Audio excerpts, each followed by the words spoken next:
We are just one day away from kickoff in the EFL Championship for the 24-25 season. Excited?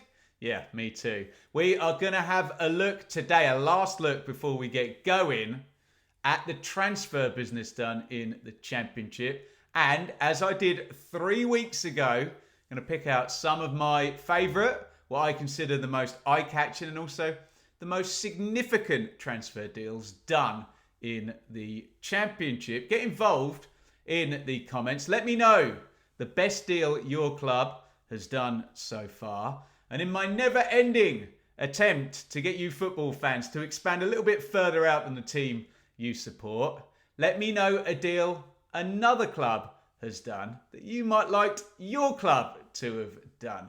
Let's get into this. And first in my list is the only outgoing transfer we are going to talk about is Crysencio Summerville out from Leeds to West Ham United, which in terms of significance may be the biggest transfer of the entire window. This is the title favourites Leeds selling the Championship player of the season from last season. The timing is okay because there's still plenty of time in the window to go. You wouldn't want to be doing this with, say, 8 to 10 days left on the clock in the transfer window. It's done before the season starts, so there's going to be none of that willy won't he, star players appearing on the substitutes bench because there's deals being done and frankly they're not ready to play and no one wants them to get injured and jeopardise the deal. How much does it weaken Leeds? Of course it weakens Leeds, but this could be the deal that's the most important deal in terms of if Leeds can bank that nice fee from West Ham and bring in 1, 2, 3 players. And we're not talking 3 players of Summerville's equivalents. You'd have to be doing some transfer magic in order to do that. But in the same way I said about Archie Gray and Joe Rodon, yes, for 10 years you'd much rather have Archie Gray. But what do you need right now if you're Leeds? You need players who are ready to go in the Championship to go that one stage further than they did last year when they lost in the playoff final. They've gone for those players so far in Bogle and Rodon and Rothwell. And I think if they can turn this transfer money into, say, 2 players and then maybe they might do a loan as well, I think Leeds are ready to go to try and top or equal or get close to that 90 points from last season, which surely you'd think would be enough this season. Massively significant deal. It could be exactly the right thing to happen if Leeds can now leverage the money. It could be disaster if they cannot replace Summerville's output. Let me know your thoughts in the comments. And we are talking about Harry Souttar, who's gone in on loan at Sheffield United from Leicester. Now, I did a video probably 4, 5, 6 weeks ago. I can't remember exactly when. Are Sheffield United in crisis? I was really worried about where it was going.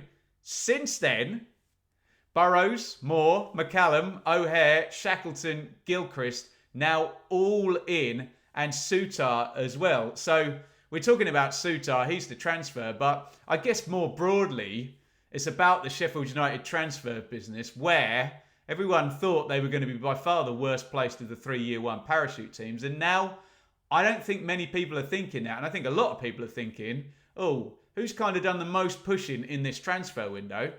It might just be Sheffield United. Souttar, massive centre-back, maybe more suited to the Championship than the Premier League in terms of pace and, sort of getting about the pitch. But he was excellent, wasn't he, for Stoke? I don't think in the Enzo Maresca system of stringing 3 centre-backs or 2 centre-backs and a full-back right across the pitch and playing out from the back, maybe Souttar would have got a bit exposed in that. I'm not sure Chris Wilder's going to play that way, so this could be a really nice signing for a guy who's proven in the Championship and went for big money already once out of this division. Sheffield United, far less concerned about them now, 1 day out from kickoff. And there is Aidan Morris, who is a United States central midfielder who's gone into Middlesbrough. I suppose we're talking about the playoff race here. And contrary to what the kind of fabric of the Championship would tell you, Johnny Howson cannot go on forever and play 10,000 Championship games. They've got Hayden Hackney in there, Dan Barlaser. Obviously, Michael Carrick, you'd think would be a good coach to play central midfield under. And it feels a little bit like, and I've said so many times, I'm a record on repeat about the season of transition and rebuilding. Michael Carrick almost there for 6 months and then had to build team number 2, which kind of really is team number 1, given he inherited those players when he went in Middlesbrough. I feel this is really important. A young signing going in central midfield, you sort of can build the team around if it's a success. The US market is getting more and more popular, and we will see how Aidan Morris goes at Borough. And here is what I would call a guarantee, a home run, Callum Doyle, where you almost look at it and you think any Championship squad, literally any of the 24, if you said, we can do your deal and you can have Callum Doyle on loan from Man City for a year, they'd probably all find a way to get it done, wouldn't they? I mean, there'll be clubs that feel they've got left-sided centre-back stroke, left-back stroke, left in a 3 centre-backs covered. But this guy just, is a Championship guarantee. He's obviously on loan at Man City, so you get the high-calibre player, and presumably, unless the signing fee and the wages aren't astronomical, you can do a deal for a player that, frankly, you could never afford. And, excuse me, maybe Norwich have done what Southampton did with Taylor Harwood-Bellis last year, where there's things on the back end that maybe they can have him if they were to get promoted. And Callum Doyle tends to finish very high up divisions when he's playing. He was on loan at Sunderland, went up through the playoffs, didn't they? He was on loan at Coventry, got all the way to the playoff final and lost out. And he was at Leicester last season. I know, a bit curtailed by injury, but he got promoted as a champion there at Leicester. I think it's a really good signing, this one for Norwich. And if Johannes Hoff-Torp wants to be nice and open and expansive, then you can't do better than a left-footed, left-sided centre-back from one of the giant clubs. Big fan of that signing. And there is Sinclair Armstrong, who's gone, we think for a couple of million actually, from QPR to Bristol City. And I just want to bring up 2 games for Sinclair Armstrong. One was a watch-along we did. It was QPR versus Watford. And poor old Sinclair Armstrong, I think he missed 3 1v1s, and the narrative of the game was his missed chances. And this is a young striker in the Championship. But I also want to balance that out by bringing up a trip I made to Loftus Road at the start of last season, where Sinclair Armstrong, frankly, beat the hell out of 2 Ipswich centre-backs, gave them the runaround for pretty much the first hour of that game. Or I'm trying to think when he went out injured, certainly for the first half of that game. And maybe QPR would have gone on and won that game if he'd stayed on the pitch. He was so unlucky not to score. He played brilliantly. And you got the idea that if someone can get this player in the right system to hide his weaknesses and exploit his strengths, you've got the raw materials of an excellent, excellent player. Marty Cifuentes doesn't think it's him. Liam Manning at Bristol City does think it's him. Can they get him on the turn? Can they get him charging 1v1 at centre-backs and beating up like he did in that game I saw at Loftus Road? Which way will it go? Will Sinclair Armstrong be scoring double figures in goals next season?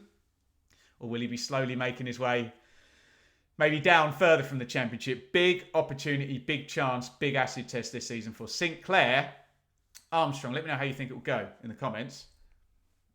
And on the other end of that deal is Zan Celar, who is essentially where the money's been spent at QPR. 25 years old, Slovenian, played for Lugano in Switzerland. And as always here, I tell you the truth. I don't pretend I know stuff I don't. I know nothing about this player or Swiss football or the club he played for. I've looked up his numbers and it's double figures for the past few seasons, and they were operating towards the top of the Swiss pyramid. Whether that translates to him being good in the Championship or not, we're going to find out. Maybe if we've got any Swiss football experts in the comments, go right ahead and tell me. But a man far wiser than me, who knows far more about QPR than me, is Sam Parkin, who said on the Championship Check-In podcast earlier this week, Ben, it all looks beautifully organised. We're really excited about the manager. Looks toothless up front. They need goals, and they need Zan Celar, presumably, to produce them, unless someone's going to be arriving alongside him. Speaking of goals, Stoke have taken Sam Gallagher, a transfer between Championship clubs there from Blackburn. And I said, speaking of goals, I wonder whether Gallagher might not necessarily be there for goals. He might be there to punch holes, because if you saw Stephen Schumacher's frankly brilliant Plymouth team in League One, there was this kind of hard-running Ryan Hardy at the top of that, you know, pushing the press and pushing teams back and occupying defenders to make space for the likes of Finn Azaz, Morgan Whittaker, Barley Mumba in that team. I wonder whether Sam Gallagher's been brought to play a similar role. We know we've seen Blackburn under Thomason and Mowbray use this diagonal striker coming in from one side, and Brereton Diaz was doing that, and Gallagher I have seen do that, but I think he's going to be a big focal point for Stoke. So it might not be goals, but he might fulfill a really big, important function there, which might finally get Stoke out the bottom half of the Championship. We'll see. Let me know your thoughts. There is Alan Browne, who I promised in that picture was leaning on a wall, but I've taken the wall out. Maybe I should have put him over, so I've got to point the other way. I'm mirrored, aren't I? To that side. Anyway, when I last did one of these videos, I had Sunderland fans moaning, saying, Ben, you're always telling us Sunderland need experience to add to their young players, and we signed Alan Browne, and you haven't spoken about it. And I hate to say it, because the comments are sometimes right. That is a very reasonable point from the Sunderland fans. And Alan Browne has 414 appearances in a Preston North End shirt. And he must be rivaling Luke Chambers and Richard Keogh or Albert Adoma, whoever's up at the top of the Championship appearance list, because he's going to go for another few seasons.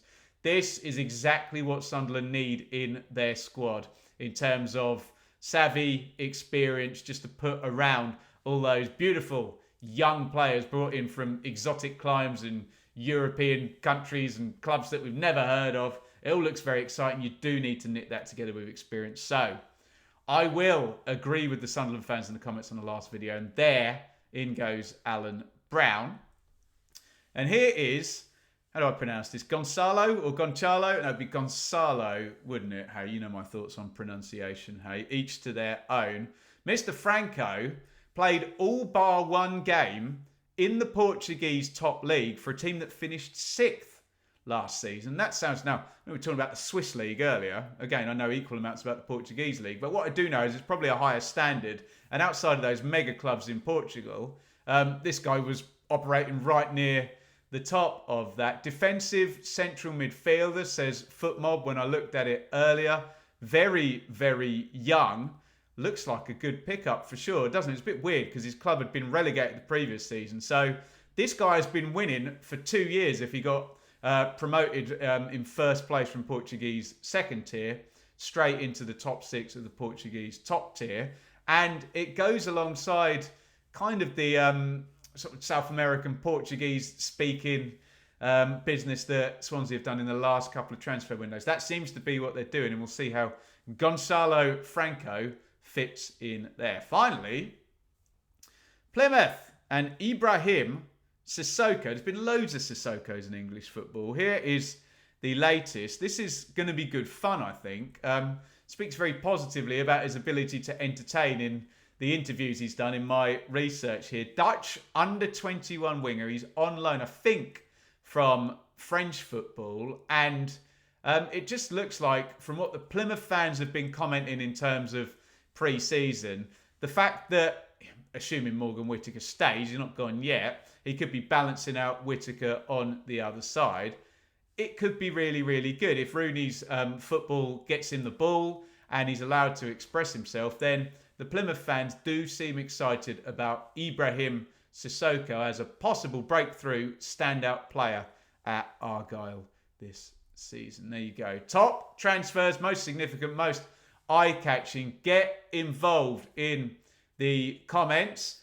Don't cry if I haven't mentioned the favourite transfer inevitably from the club you support. Get it in the comments. Let us know what you think the best deal your club has done so far. And we're trying two things on this channel. We're trying, one, to widen the scope of debate. A lot of people literally only talk about the team they support. And I just think it's better debate if we have a bit of knowledge of everybody across. So do get involved on players from clubs that you don't support. And what about a signing that you're maybe a bit jealous of, that you thought, oh, I would have liked him. I thought we were in for him and he's gone elsewhere. Get involved. The other thing, and I don't want to lecture people who are brilliantly behaved and great contributors, but I think it's an important message. Have your say the classy way. You can disagree without insulting me. Let's try and all take personal responsibility, accountability for our actions on the internet. The way I get spoken to is unacceptable a lot. If you're insulting me, take a look in the mirror. What are you doing? Come on, think about it. Engage brain. What are you doing? I know there's a barrier of anonymity and a screen between us, but stop it. Come on. And if after a couple of hours of research and editing and filming and whatnot, your reply is some emojis, maybe 8 to 10 of them, not really adding a lot to the debate. Let's try our best to take accountability for our actions on the internet. I try and be nice and balanced, nice and friendly, nice and fair. Please do the same in return. Get involved in the comments. We will link up there the last video we did. It was July the 17th. So perhaps the player that you've mentioned might be in that one as well if he signed more than 3 weeks ago. Tomorrow, guys, we're nearly there. Let it burn in the comments.